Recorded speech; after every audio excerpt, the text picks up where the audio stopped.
ChatGPT évolue sans arrêt, que ce soit depuis sa version officielle accessible depuis chat.openai.com, depuis Bing Chat ou également en mode API pour les développeurs. Pendant le mois de juillet et d'août, les développeurs de Microsoft et d'OpenAI n'ont pas chômé, puisqu'ils ont sorti pas moins de 5 fonctionnalités qui vont te permettre d'en faire beaucoup plus avec ChatGPT, et notamment avec GPT-4, le modèle de langage le plus intelligent du web. Voyons tout cela ensemble en démarrant par la première fonctionnalité, les custom instructions. Alors c'est disponible pour tout le monde depuis le 21 août 2023, donc on a été les Européens, les derniers à avoir accès à cette fonctionnalité. Ça existait depuis longtemps mais en mode API, donc réservé aux développeurs. Donc avec ces custom instructions, tu vas pouvoir dire qui tu es et comment tu veux que ChatGPT te réponde. Donc pour faire le réglage, il faut que tu ailles sur le site chat.openai.com, l'interface officielle,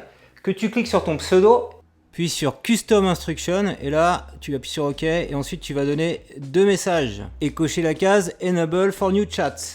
Pour donner un exemple d'utilisation, si tu veux par exemple un prof particulier, tu vas pouvoir lui dire qui tu es. Alors si je prends l'exemple de ma fille, je vais lui dire j'ai 12 ans, j'aime le français, le théâtre, je suis pas très fort en maths, mais j'ai envie d'apprendre. Tu vois, je mets ça par exemple pour qui je suis. Et pour la façon dont je veux que ChatGPT me réponde, donc un prof, il faut lui donner un prompt.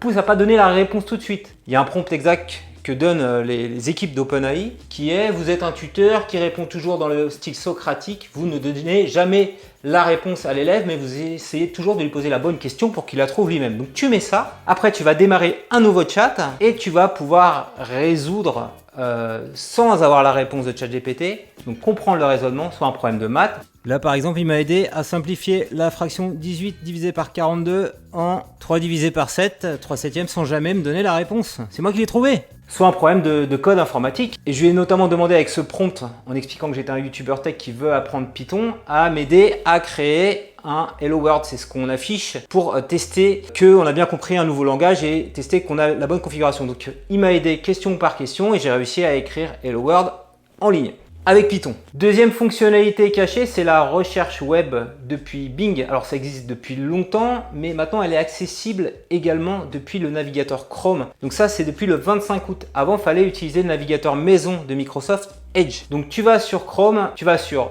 chat.bing.com, tu te connectes avec ton compte Microsoft et tu vas pouvoir enfin utiliser GPT-4 puisque c'est ça la grande force de Bing. Donc soit le mode précis, soit le mode créatif gratuitement, alors qu'il faut payer 20 $ par mois sur la version chat.openai.com. Alors tu as ça comme grosse fonctionnalité, donc qui s'ouvre un peu plus grâce à Chrome que tout le monde utilise, mais tu as également la recherche sur le web. Donc tu peux notamment poser une question sur les derniers résultats footballistiques. Exemple de question que je lui ai posée en mode précis: fais-moi un tableau avec les 5 meilleurs buteurs de Ligue 1 en 2023-2024. Je veux le nom du joueur, son équipe, avec son nombre de buts, et il m'a créé le tableau qui va bien, actualisé, alors que tu n'aurais pas pu avoir ça sur la version officielle ChatGPT qui est restée bloquée en 2021. Troisième fonctionnalité cachée qui est sortie, je crois, fin juillet, le 21 juillet, c'est la recherche visuelle, donc qui est accessible non pas sur ChatGPT, la version d'OpenAI, mais encore une fois sur Bing. Et donc que ce soit sur l'application ou depuis la recherche web, donc ce que je t'ai montré juste avant, tu as maintenant un petit module image dans le chat où tu peux uploader une image. Alors ce que j'ai fait, c'est notamment, j'ai pris en photo mon review ici, Tous Influenceurs, et je lui ai dit que t'inspire cette photo. Donc il m'a dit c'est le livre Tous Influenceurs, écrit par Jean-Baptiste Biet, donc par moi-même. Et il a même été dans la nuance, au-delà d'expliquer le sujet du livre, puisqu'il a dit que le livre apprenait à la fois les aspects techniques, juridiques, tout ce qui est éthique et financier du métier de créateur de contenu. Donc c'est plutôt une bonne analyse, quoi. On voit derrière qu'il y a GPT-4 qui fonctionne. Quatrième fonctionnalité cachée, alors elle existe depuis février 2023 quand ils ont sorti Bing avec ChatGPT, c'est la recherche de texte. Alors là, il faut revenir maintenant sur le navigateur Edge parce que ça ne fonctionne pas encore sur Chrome. Et Edge en fait a un petit module, un volet Bing que tu peux ouvrir sur la droite où tu vas pouvoir faire analyser le contenu d'une page web. Mais tu peux également mettre un document local. C'est-à-dire que tu vas prendre un texte, tu vas le mettre dans ton navigateur et tu vas pouvoir lui poser des questions avec le volet Bing Chat sur le texte. Donc c'est super pratique pour avoir l'essence d'un document en seulement 2 prompts. Cinquième et dernière fonction cachée, c'est l'API de ChatGPT, l'API de GPT-4. Avant, on n'avait accès qu'à la 3.5.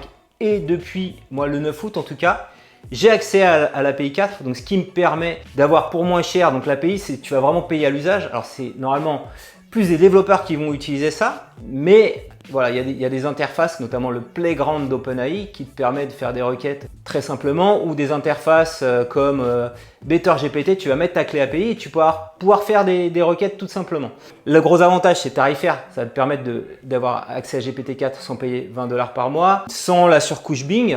Et alors pour avoir accès à ça, il faut avoir fait un tout petit peu d'usage, voire au moins utiliser 1 $ sur l'API. Je reprends mon exemple de ChatGPT qui devient un professeur. Je lui ai fait exactement le même prompt système. Donc ça se règle ici dans les paramètres de l'API, donc dans message système, mais tu as une petite interface qui te permet de le faire. Donc au lieu d'avoir un assistant, je lui ai dit bah, tu es un professeur, etc. Et on se rend compte en fait en itérant avec en utilisant GPT-4 par rapport à 3.5. 3.5, c'est ce qui est utilisé sur la version gratuite de ChatGPT, chat.openai.com, que c'est bien meilleur avec GPT-4. Si cette vidéo t'a plu, je compte sur toi pour mettre un petit pouce levé. Dis-moi en commentaire si tu connaissais toutes ces fonctionnalités cachées. Est-ce que tu en connais d'autres? Alors, si tu en connais d'autres, n'hésite pas également à les partager en commentaire. Et la prochaine fois, je te propose de voir en détail comment utiliser l'API de ChatGPT. Donc, si tu veux suivre ça avec moi, abonne-toi à ma chaîne YouTube pour pouvoir voir cette prochaine vidéo qui parlera toujours de ChatGPT.